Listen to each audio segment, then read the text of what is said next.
So, imbis na pagdasal mo yung iyong asawa na magbago, ang mas magandang dasal, ito, sabihin mo, kikita mo yung iyong pinansyal na pangangailangan, mapupuno kung buhay.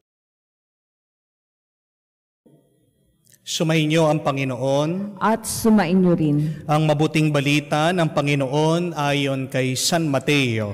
Papuri sa iyo, Panginoon. Nung panong iyon, sinama ni Jesus si Pedro at ang mga magkakapatid na si Santiago at Juan, at sila'y umakyat sa isang mataas na bundok.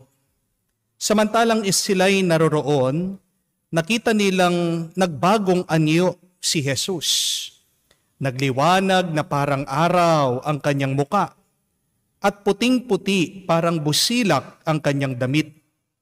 Nakita na lamang at sukat ng 3 alagad sina Moises at Elias na nakikipag-usap kay Jesus. Kaya't sinabi ni Pedro kay Jesus, Panginoon, mabuti pa'y dumito na tayo. Kung ibig ninyo, gagawa ako ng 3 kubol. Isa sa inyo, isa kay Moises, at isa kay Elias. Nagsasalita pa siya ng lihim, sila ng isang maningning. Nagsasalita pa siya ng liliman sila ng isang maningning na ulap. At mula rito'y may tinig na nagsabi, ito ang minamahal kong anak na lubos kong kinalulugdan. Pakinggan niyo siya. Ang mga alagad ay natakot ng gayon na lamang nang marinig nila ang tinig at sila'y napasubasob. Ngunit nilapitan sila ni Jesus at hinipo. Tumindig kayo, sabi niya. Huwag kayong matatakot. At nang tumingin sila ay wala silang nakita kundi si Jesus. At habang bumababa sila sa bundok, inutos ni Jesus sa kanila, huwag ninyong sasabihin kanino man ang pangitain hanggat hindi muling nabubuhay ang anak ng tao. Mga kapatid, ang mabuting balita ng Panginoon. Pinupuri ka namin, Panginoong Hesukristo. Happy Sunday po sa inyong lahat. No?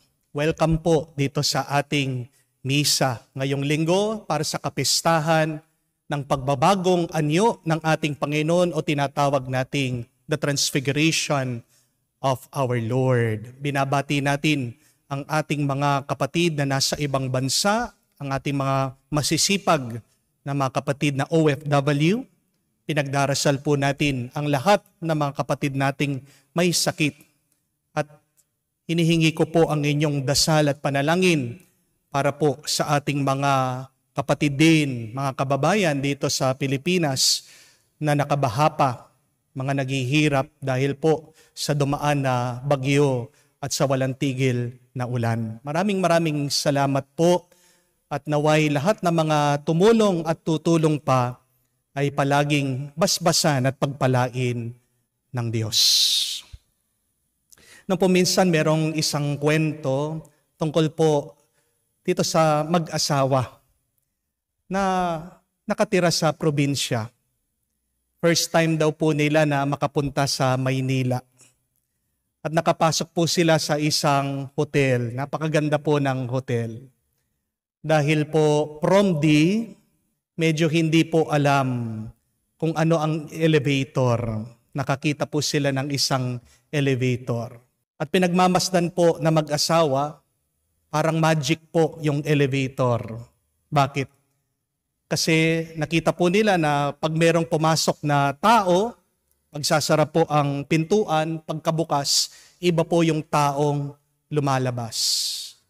Lalong-lalo na po napansin itong lalaki, yung mga pumapasok, mga babae, pagkataba-taba, pagkasara po ng pintuan, ilang saglit, pagkabukas, paglabas sexy na.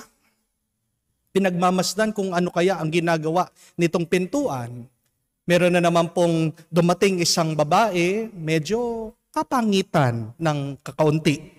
Pumasok po dito sa elevator, nagsara po ang pintuan, at ilang saglit ng pagbukas, lumabas. napakagandang babae. Alam niyo po kung anong ginawa nitong lalaki. Pagkabukas po nitong elevator, tinulak niya yung kanyang asawa at hinayaang magsara ng elevator. Ano pong gusto? Gusto niyang lumabas yung kanyang asawa na sexy at maganda. Pero posible po ba yun? Ano po sa tingin niyo ang mangyayari? Magbabago ba yung kanyang asawa? How we wish, hindi po ba? Yan yung nais natin, na magkaroon tayo ng mabilis na kasagutan sa ating mga problema. Ang dami po sa atin nagdadasal ng mabilis sa pagbabago sa ating kalagayan. How we wish that we have a magic pill to quickly heal you from your sickness. Pero wala, hindi po ba? How we wish that we have a quick fix to our failing marriages. Pero hindi naman ibig sabihin na kayo'y nagsimba, kayo'y nagpa-counseling, kayo'y nag-usap na agad-agad na maaayos ang inyong away, ang inyong hindi pagkakaintindihan bilang mag-asawa. How we wish na meron pong mabilis na paraan para mabura yung ating mga utang, para umangat ang ating business, para mag-boom yung ating negosyo. Pero wala pong mabilis na kasagutan. Pero ito po yung gusto kong maalaala nyo. At ito po ang mabuting balita. Though that there is no quick fix to our problems in this world, there is still a sure solution. Though there is no fast solution, there is a good answer to our problems. Tandaan niyo po yon. Wala man mabilis na kasagutan, pero siguradong merong sagot. Wala man po na mabilis na solusyon, sigurado merong mabuting sagot sa iyong problema. At ang sagot at solusyon ay hindi po pera, hindi po gamit, hindi bagay, kung hindi isang persona, isang tao. Yan ay ang ating Diyos. Yan po si Jesus. To our problems, the surest solution, the good answer is Jesus, our God. Yan po ang sinasabi ng ating mga pagbasa ngayon. Sa unang pagbasa, narinig po natin itong vision, ito pong larawan na nakita ni Propeta Daniel. Sino ang Diyos? Siya daw po ay ang hari ng langit. Siya ang hari ng sansinukob, ng lahat. At pag sinabi mong hari, anong magagawa ng hari? Sa kanyang kapangyarihan, siya'y nakakagawa ng solusyon. Siya'y nakakapangyari ng anumang kanyang gusto. If we believe that God is our King, then God has dominion, God has power, God can do everything on heaven and on earth. At sa ating pong pangalawang pagbasa at sa ating ebanghelyo, narinig natin ang kwento kung paano nag-iba ng anyo ang ating Panginoon. Ang kanyang sinusuot ay naging napakaliwanag, busilak, na walang katulad dito sa mundo. Ano pong ibig sabihin nito? Pinakita ang kalwalhatian ng Diyos. At pinapaalala po sa atin, kung tayo ay nakalapit sa Diyos, magliliwanag din ang ating buhay. Minsan pag ikaw ay nasa problema, di ba, napakadilim ng iyong iniisip. You cannot see a way forward. But how can you move forward? How can you progress? How can you move on kung wala ang Panginoon sa iyong buhay? Sa pamamagitan lang ni Jesus, ang liwanag natin, yan ang magiging daan para makakita tayo ng solusyon at sagot sa ating mga pagsubok, sa ating mga problema. Isa sa aking mga pagmumuni-muni, wala tayong ibang kailangan hanapin kung hindi ang Diyos. Bakit? Dahil ang Diyos, tandaan nyo, siya ang naunang SM. Bakit? Ano po ang sabi ng SM? He got it all for you. Hindi po ba ganyan ng Diyos? Lahat ng hinahanap natin ay nasa Diyos. At ang Diyos ay parang BDO. Bakit? Ano pong sabi ng BDO? He will find ways.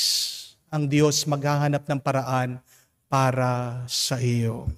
At ang Diyos, siyang naunang Metrobank. Bakit? Ano pong sabi ng Metrobank? That you are in good hands. Nasa mabuti kang kamay pag ikaw ay nasa Diyos. Napakarami po, alam ko, mga nagdadasal sa inyo, humihiling na may magbago sa kanilang buhay. Pero ito po ang aking paanyaya. Do not pray for things to change in your life. Rather, pray that God will be in your life, that Jesus would enter into your life. Invite Jesus to come in to your life. Dahil ano po ang sinasabi ni San Pablo sa kanyang pangalawang sulat sa mga tao ng Korinto? Sabi niya, therefore, if anyone is in Christ, the new creation in Him has come. So, imbis na pagdasal mo yung iyong asawa na magbago, ang mas magandang dasal, ito, sabihin mo, Panginoon, pumasok ka sa isip ng aking asawa. Kasi kung wala si Kristo, hindi magbabago ang iyong asawa. Amen? Huwag niyo pong ipagdadasal na, Lord, sana po makabayad kami ng utang. Sana po maayos na itong aking business. No? Sana magkaroon kami ng pera. Sabihin mo, Panginoon, halina pumasok ka dito sa aming buhay at makikita mo yung iyong pinansyal na pangangailangan mapupuno kung buhay si Jesus sa inyong pamilya. Huwag mo lang sasabihin na, Lord, sana gumaling ako. Lord, sana maging successful itong aking treatment. Sabihin mo, halina Panginoon, Jesus, enter into my body. Be with me in my sickness. Dahil sa pamamagitan lang ng Espiritu ni Kristo, diyan ka magkakaroon ng mabilis na kagalingan. Diyan mapapabilis na manunumbalik ang iyong kalusugan. The key for a change in our life is Jesus. Without the presence of Jesus, change for the better, for the good, for what is holy, will be impossible. Magiging posible lang ang mabuting pagbabago sa pamamagitan ng presensya ni Kristo. Tandaan niyo po yan. Nung pong minsan, kamakailan lang po, ako po ay kumakain sa isang restaurant. At pagkatapos ko pong kumain at nagbayad, bigla-bigla yung isang waiter nakilala po ako. Sabi niya, Father, kayo po ba ito? Nilabas po yung cellphone, pinakita yung aking profile pic dito po sa Facebook. Kayo po ba si Father Joel? Sabi ko naman po, opo. No? At tuwang-tuwa po itong waiter. Pa-picture po. Pagkatapos pong nagpa-picture sa akin, bigla-bigla binulungan ako. Sabi, Father, nahihiya po ako pero pwede po bang mangumpisal sa inyo? Alam niyo po, tuwang-tuwa ako. Kasi meron pang tao na nagnanais na gustong manumbalik sa Diyos. Kaya nga po, pinaunlakan ko po itong waiter kahit na nagmamadali po ako. Kasi para sa akin, alam ko ng aking gagawin na pagbibigay ng sakramento ng kumpisal would be life-changing for this person. At naramdaman ko po na ako ay ginagamit na instrumento ng Diyos para mahipo itong damdamin ng taong ito.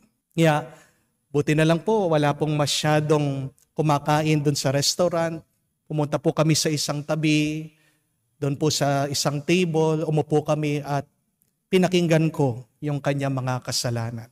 At pagkatapos ko po siyang binless, na-touch po ako kasi nakita ko po napapaluha itong tao. Sabi niya, Father, ang tagal ko na pong gustong mangumpisal. Alam niyo po, ang pagbabago, ang pagnanasa sa pagbabago, walang pinipiling oras, walang pinipiling lugar. Pero pag pinili ka ng Diyos, at pag pumasok ang banal na Espiritu sa iyo, mararamdaman mo ang pagnanasang magbalik loob sa Diyos. Sa tingin ko po, higit pa dun sa tip na binigay ko dito sa waiter, yung aking pinagkaloob sa kanya. Mas mahalaga yung grasyang tinanggap niya nung araw na yon kesa dun sa pera na inabot ko sa kanya. Di po ba napakaganda na larawan ng isang tao na gustong iwan ang kasalanan? Napakagandang pagmasdan ang isang tao na tinatalikuran ang kasalanan at humaharap papunta muli sa Diyos. Yan po yung ating ipagdasal. Naway ang Espiritu ng Diyos, ang Espiritu ni Jesus, mas marami pang mahipong puso at damdamin. Dahil kung wala ang presensya ng Diyos, mahihirapan na magbago ang tao. Sa kanyang pagbabago, sa pag-iwan natin sa kasalanan, diyan lang magliliwanag ang ating buhay.